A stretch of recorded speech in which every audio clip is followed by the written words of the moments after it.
G'day everyone, another couple of days have gone past and we have another pile of cards from Star Wars Unlimited Twilight of the Republic to show to everyone. Just the 8 this time, but they are all quite interesting and worth a discussion.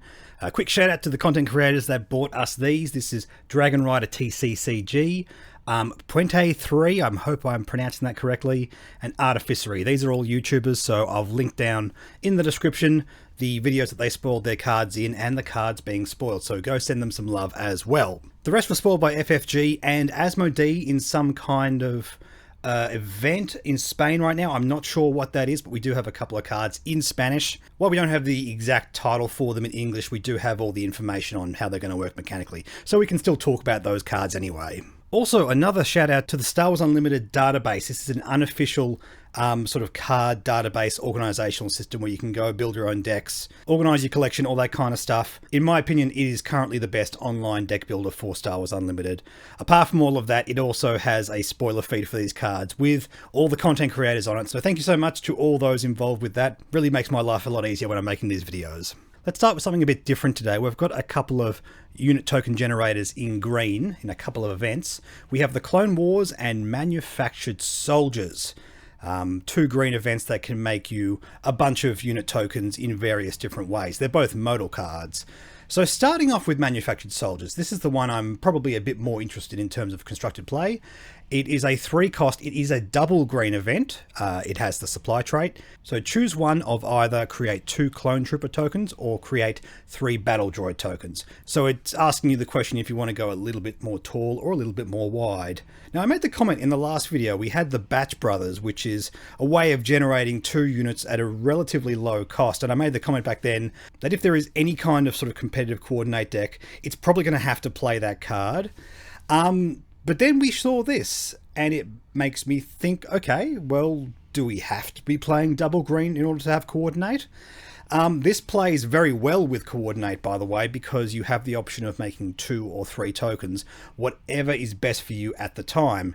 Now, in general, in a coordinate deck where you're probably not really in danger of losing coordinate, you've got a few units to spare, you're probably going to want to make the clone trooper tokens. But if you really need to get coordinate and maybe have 1 or 2 more units spare as a buffer so your opponent can't switch it off, you can make the battle droid tokens. And it really does come down to whether this deck can play double green and whether that's good enough. We need more cards revealed before we can have a look at that seriously, I think. Also, it does play very well with Exploit. Again, we already have the Battle Droid Escort to play around with the Exploit decks. Having said that, you only need 1 more token in order to churn out a big Exploit creature, like a Gore or something else that may be revealed at some stage.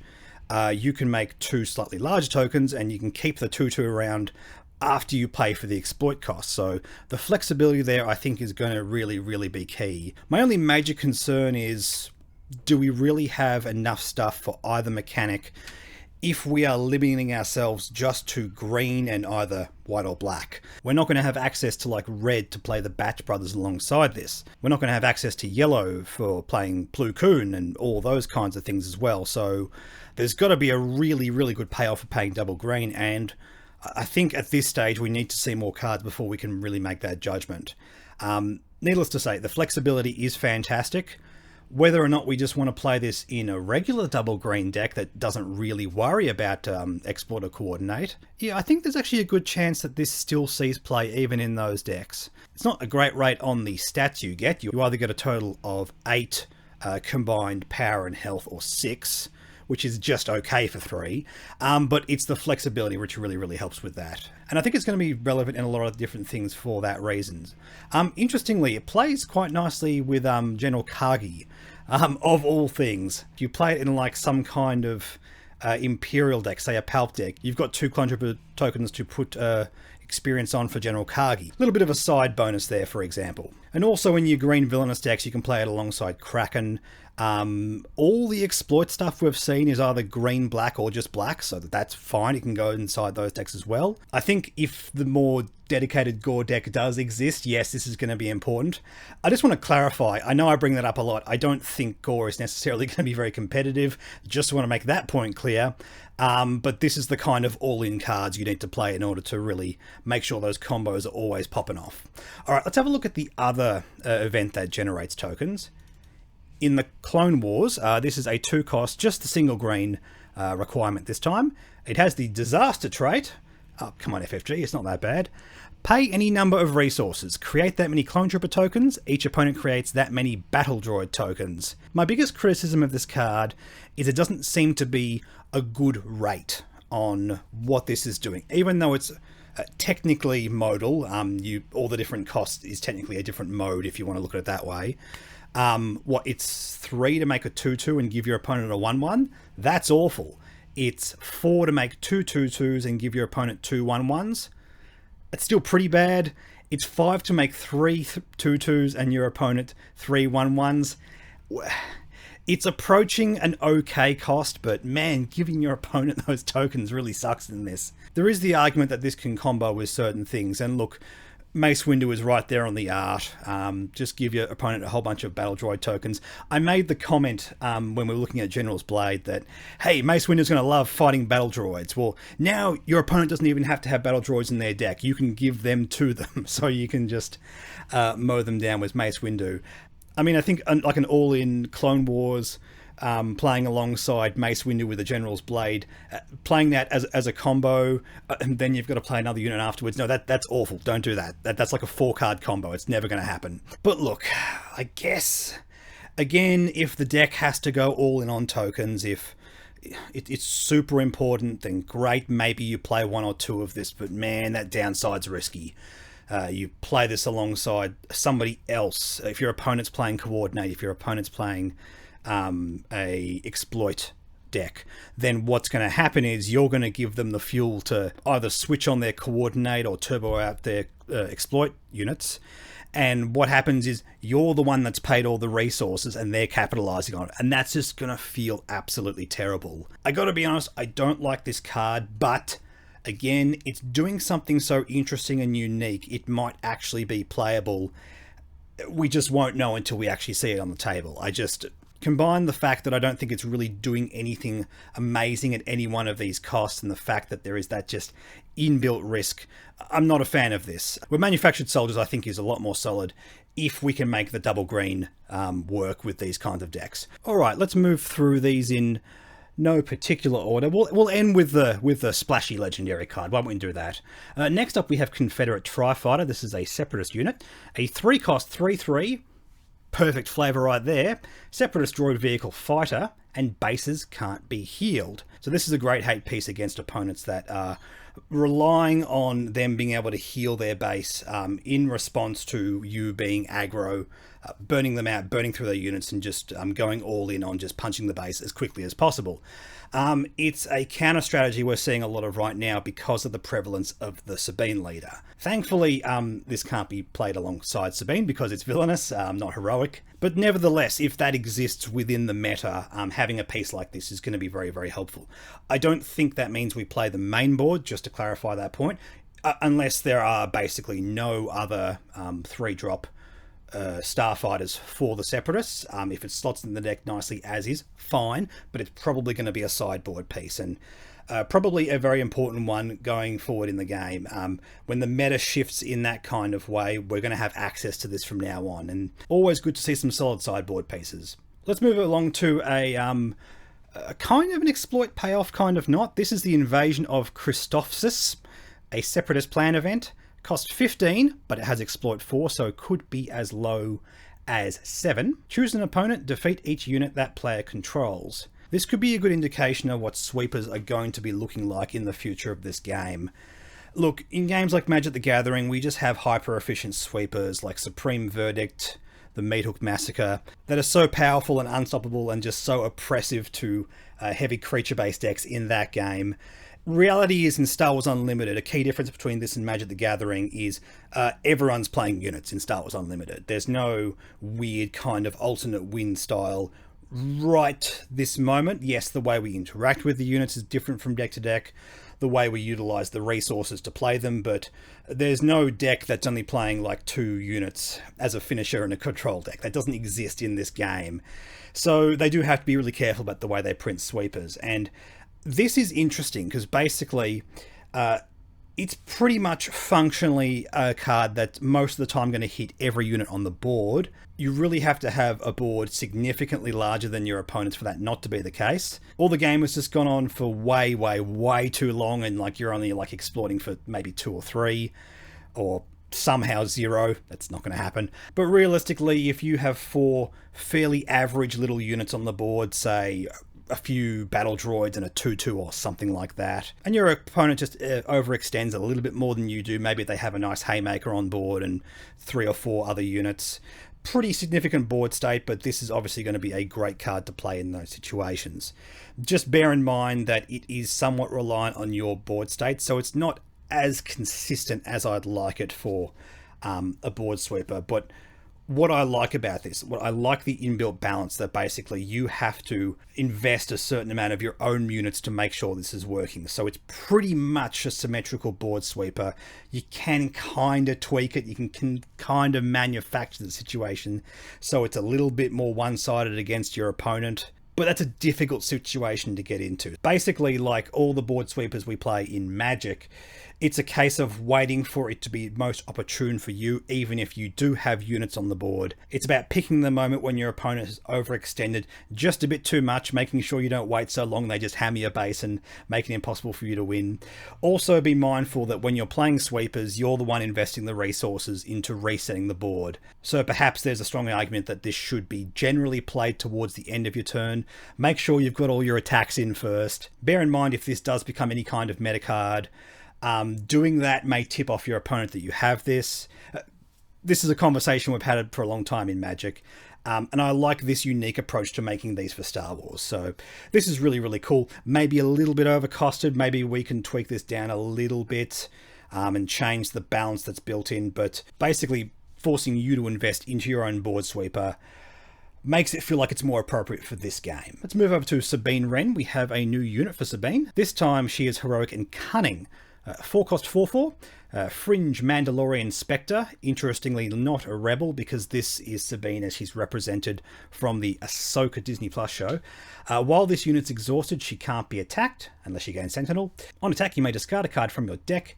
If it doesn't share an aspect with your base, deal 2 damage to a ground unit. So this is another example of us having a character represented in a couple of different sets, and there's a mechanical through line between sort of the growth of the character. Obviously, this Sabine's more powerful than the younger version of the Sabine, costing 4 instead of 2. As a result, her 2 combined abilities are more powerful, but they're both representative of the original ability.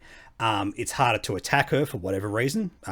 Alt Sabine needed you to have 3 different aspects amongst your other friendly units, and she's able to do damage when she attacks. And I like this version of it better in general, because it can just go to any ground unit. The original Sabine is great because you can ping a bit more damage through the base. She can ping the unit that she's going to hit first, so if she needs 1 more point of damage to get it off the board or get through the shield before they go into combat. Really nice little versatile ability, but what makes it even more versatile is just not having to hit any particular unit. You don't have to hit the same one you're attacking, and that's really cool. Just be mindful, you've got to sort of morph your deck, so it's going to have a significant amount of cards that share the aspect with the base. Obviously, she can go alongside Hera. Now, Hera is a leader that's not really all that competitive right now. I don't think adding in Sabine is the difference to make that commander competitive, but it is an option. She does still carry the Spectre trait. I would wager that there is some point in the future where they can print enough of these that that'll just be a solid mid-range deck, but I don't think this piece alone really helps that too much. She's a Mandalorian. This is interesting. We don't have a lot or any other yellow Mandalorians apart from the Mandalorian leader. Like building a Mandalorian Matters deck with yellow... It's difficult. So you could do that with the Mandalorian, but then Sabine's the only other Mandalorian unit you'd have in that color. Look, you compare it with blue and you get a decent amount of units, but honestly, to get the full gamut of Mandalorian units, you really need to be blue and red, even if you're playing Bo-Katan. If you play Bo-Katan with yellow, there's just not enough units just in white, red, and yellow to sort of fill out that deck. So if there's any possibility of that happening, it's going to have a few more cards printed. We've had the artwork for Satine spoiled, which kind of indicates there may be a slight Mandalorian sub-theme in this set. It would make sense. There was a lot of Mandalorian stories back in the Clone Wars cartoon, so we'll see if that happens. Look, I'm not holding out hope for that particular sort of sub-theme to work on Sabine just yet. Like, I think in any heroic yellow deck, this is something that you could consider if you just need a bit more board control. But currently her traits don't really play into anything unless we get more of that spoiled in the set as well. Okay, 2 cards that have been revealed in Spanish by Asmodee. Now, I'm not going to try and pronounce everything on the card and make a fool of myself, although I do like saying words like separatista out loud. There's a nice flair to that. I don't want to butcher someone else's language, and I don't want to accidentally say something that's going to get me cancelled, so let's not do that. First of all, we have Desalmando. This is the soulless one. This is the 1-cost 1/2. It's cunning and villainous. Separatist vehicle, I think that last word must be Starfighter. And it has the on-attack trigger. You may exhaust a friendly droid or General Grievous leader or unit. If you do, this unit gets +2/+0 for this attack. Awesome, alongside a lot of really small battle droids. Kind of cool that it can tap down the leader as well. I already felt that the General Grievous leader that we've seen is kind of potent enough without having an alternate way to spend this cost. The fact that you can play this on turn 1 and you can either give something Sentinel or you can just make this attack for more feels really, really, really solid. It's just a great bit of flexibility. Be interesting to see if there's anything else to do with one more resource on turn 1. It's always nice with certain leaders being able to play 2 1-drops on turn 1. Yeah, I like this a lot. I didn't think General Grievous needed more flexibility, but an easy 3-of in his deck, no doubt about that. Just bear in mind that this is not a droid, so you can't give this unit Sentinel. Just be aware of that. It is a proper starfighter. General Grievous does have internal organs. He needs to breathe. He needs a proper ship with life support. He can't fly in a droid. We also have this card here, Droid Cohete Implacable, which roughly translates to a bunch of really chonky robots. 4 resources, it's a 3/5, and while you control another trooper, this gets +2/+0. Soldado in Spanish roughly translates to soldier or trooper, and given that we've seen troopers in the game, I have no reason to believe it wouldn't be that. It's also a separatist droid as well. But interesting, we have a unit that plays with this trooper trait, just like General Targe from the original set. A trooper matters deck, that could be interesting. Obviously there's no leader so far that wants that. I guess more of the point is this is a card that you really want to be playing in Constructed anyway, is, you know, do we need to lean into that archetype so much?